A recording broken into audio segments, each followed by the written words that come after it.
Hello students, welcome to you. कक्षा 11 के रसायन विज्ञान में हम लोग तीसरे चैप्टर को कल तक पढ़ करके समाप्त कर लिए। इस तीसरे चैप्टर के फर्स्ट पार्ट में हम लोगों ने देखा तत्वों का आवर्ती वर्गीकरण, यानी तत्वों का क्लासिफिकेशन कैसे किया जाता है। अब हम इस तीसरे चैप्टर के सेकंड पार्ट को भाग 2 के रूप में हम लोग देखेंगे और चैप्टर का नाम होगा वही अध्याय 3 तत्वों का आवर्ती वर्गीकरण भाग 2। और उस भाग 2 का नाम होगा तत्वों के गुणों में आवर्तिता, क्योंकि पूरे चैप्टर का नाम ही है, आप देखेंगे सिलेबस में तो तत्वों का आवर्ती वर्गीकरण एवं आवर्तिता लिखा हुआ है। तो आवर्ती वर्गीकरण तो हम लोग पढ़ चुके हैं, अब आवर्तिता की बात कर रहे हैं। आवर्तिता का मतलब पीरियडिसिटी होती है, मतलब जो भी तत्वों के गुण हैं उन गुणों की पीरियडिसिटी क्या है। जो आवर्त सारणी हम लोग पढ़े हैं उस आवर्त सारणी में जो वर्ग बनाए गए हैं, वर्ग में तत्वों को ऊपर से नीचे की तरफ मेंटेन किया गया है और जो वहाँ पे आवर्त था वहाँ बाएं से दाएं की तरफ मेंटेन किया गया।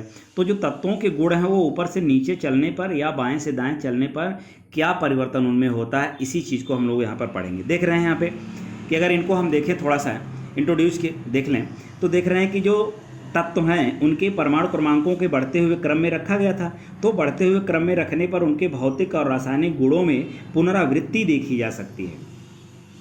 यही बातें आप ध्यान से आपको देखना है, पुनरावृत्ति देखी जा सकती है। तो ऐसे गुणों को हम लोग आवर्ती गुण कहते हैं और ऐसी घटना को आवर्तिता के नाम से जाना जाता है। मतलब अगर उनको हम परमाणु क्रमांक के बढ़ते हुए क्रम में रख रहे हैं तो उनके भौतिक और रासायनिक गुणों के में क्या होगा, पुनरावृत्ति हो जाती है। चाहे आवर्त की बात करें चाहे हम ऊपर से नीचे की तरफ वर्ग की बात करें, तो ये गुण जो होंगे वो आवर्ती गुण होंगे और ये जो पूरा का पूरा प्रक्रिया होती है उसे आवर्तिता के नाम से जानते हैं। अब देखते हैं हम लोग कौन कौन से, देखिए तत्वों के गुण कौन कौन से हैं, थोड़ा इसकी हम लोग चर्चा कर लें।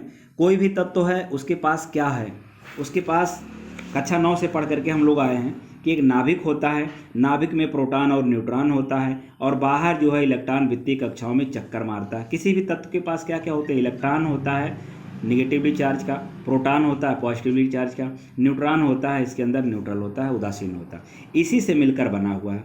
अब ये कक्षाएं हैं, इसके आधार पर होता है, इलेक्ट्रॉनों की व्यवस्था के आधार पर होता है। तो किसी भी तत्व के पास जो गुण होता है वो उस तत्व की, जैसे परमाणु अगर है तो चूंकि परमाणु में कई कक्षाएं हैं, नाभिक है, दूरी वहाँ से कुछ न कुछ होती होगी, तो परमाणु की त्रिज्या यानी परमाणु त्रिज्या उसका गुण हो सकता है।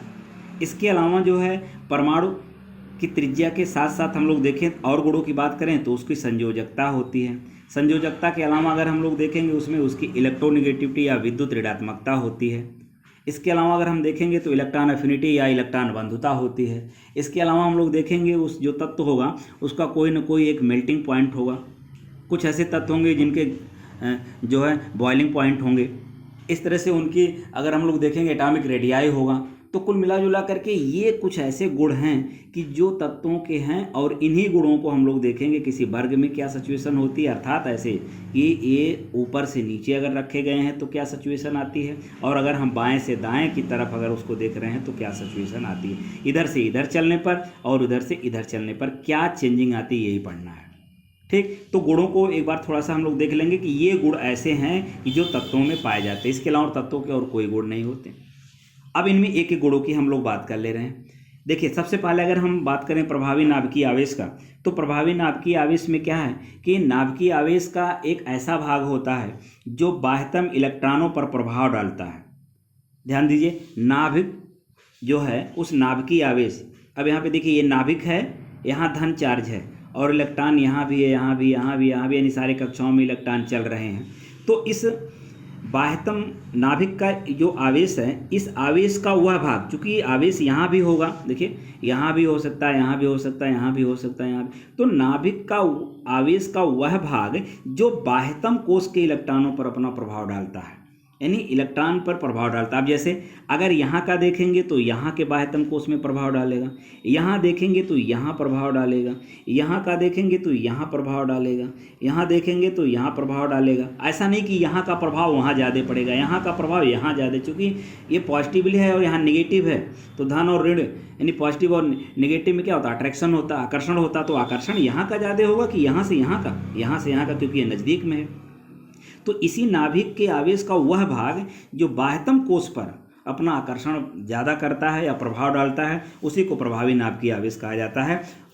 तो इस तरह से हम लोग देख रहे हैं कि ये प्रभावी नाभिकीय आवेश है और उसका जो मान होता है वो वास्तविक आवेश से थोड़ा सा कम होता है, एक्चुअल में जितना होता है उससे थोड़ा कम होता है। दूसरे गुणों की बात करें परमाणु त्रिज्या की, परमाणु त्रिज्या में देखें एटॉमिक रेडियाई में, तो त्रिज्या की बात करें पहले। जैसे ये नाभिक है और नाभिक के बाहर ये कक्षाएं हैं, तो हम लोग देखते हैं ये नाभिक है, ये इसका सेंटर होगा और ये कक्षा की दूरी यहाँ इधर इधर इतना है और यहाँ इतना है। अगर पूरे को हम देखें इस क्षितिज पे, तो ये पूरा आपका जो होगा वो व्यास होगा और इसकी जो आधी होती है वो आपकी त्रिज्या मानी जाती है। तो ऐसे अगर हम देखें एक तत्व और हो और उसकी भी ये सिचुएशन ऐसी हो, तो यहाँ से लेके यहाँ तक ये पूरा इसका व्यास और ये इसकी जो आधी भाग होगी वो त्रिज्या होगी। तो यहाँ से यहाँ तक की जो बीच की दूरी होती है r, ये इसकी त्रिज्या मानी जाती है।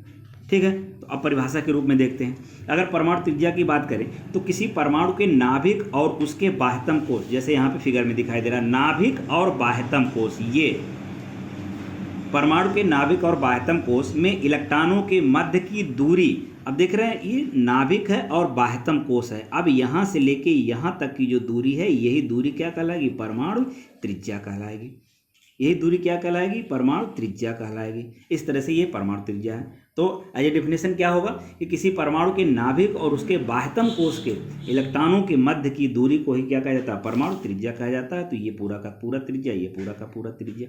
अब त्रिज्या कम होगी कि ज़्यादा, ऊपर से नीचे चलने पे ज़्यादा होगा या कम होगा, घटता जाएगा या बढ़ता जाएगा, यही सिचुएशन आवर्तिता कहलाती है। अब इसमें हम लोग देखेंगे किसी तत्व को रखा गया है, तो जैसे अगर मान लीजिए अगर हम फर्स्ट ए को बात करें जिसमें हाइड्रोजन रखा गया है, परमाणु क्रमांक 1 होता है, लिथियम रखा गया परमाणु क्रमांक 3 होता है, सोडियम रखा गया है परमाणु क्रमांक 11 होता है, इसके अलावा यहाँ पोटेशियम रखा गया है परमाणु क्रमांक इसका 19 होता है। तो ये ऊपर से नीचे चलने पर अगर हम परमाणु त्रिज्या की बात करें, आवर्तिता की, पीरियडिसिटी की, कि घटता है कि बढ़ता है, तो उसको हम लोग देखेंगे। तो त्रिज्या यहीं से तो डिफाइन होती है। तो देख रहे हैं पहले में क्या है, ये नाभिक है और ये कहीं कक्षा संभव है, एक इलेक्ट्रॉन। दूसरे में अगर हम लोग देखेंगे तो इसमें भी यही सिचुएशन आएगी, एक इलेक्ट्रॉन 2 इलेक्ट्रॉन इसमें हो जाएंगे और एक कक्षा संभव, यानी थोड़ी दूरी बढ़ी यानी त्रिज्या बढ़ी। फिर इसमें बात करेंगे 11 है इसका परमाणु क्रमांक, तो 2 8 1 होता है, 3 कक्षा संभव, एक कक्षा और बढ़ गया। तो इस तरह से यहाँ की दूरी बढ़ गई। मतलब पहले केवल इतनी दूरी थी, कम त्रिज्या थी, दूसरे में थोड़ी दूरी बढ़ी, त्रिज्या बढ़ गई, तीसरे में और दूरी बढ़ी और त्रिज्या बढ़ गई। तो मतलब क्या हुआ कि परमाणु त्रिज्याएं ऊपर से नीचे चलने पर क्या होती, बढ़ती हैं। यही चीज़ आपको दिमाग में रखना, याद करना है। अगले गुण की बात करें, देखें कि इस परमाणु त्रिज्या में हम लोग देखेंगे जैसे यहाँ फिगर में दिखा रहे थे, तो इस आधार पर ये परमाणु त्रिज्याएं जो होती हैं कुछ अलग अलग टाइप्स की होती हैं। कुछ परमाणु त्रिज्याओं के नाम यहाँ पे हैं। एक सहसंयोजक त्रिज्या है, एक धात्विक त्रिज्या है जिसे हम क्रिस्टल त्रिज्या के नाम से भी जानते हैं, और एक वांडर वाल्स त्रिज्या है। तो इस प्रकार से ये कुल मिला जुला करके 3 प्रकार की त्रिज्याएँ हैं। इन्हीं तीनों प्रकार की त्रिज्याओं का अध्ययन हमें करना है।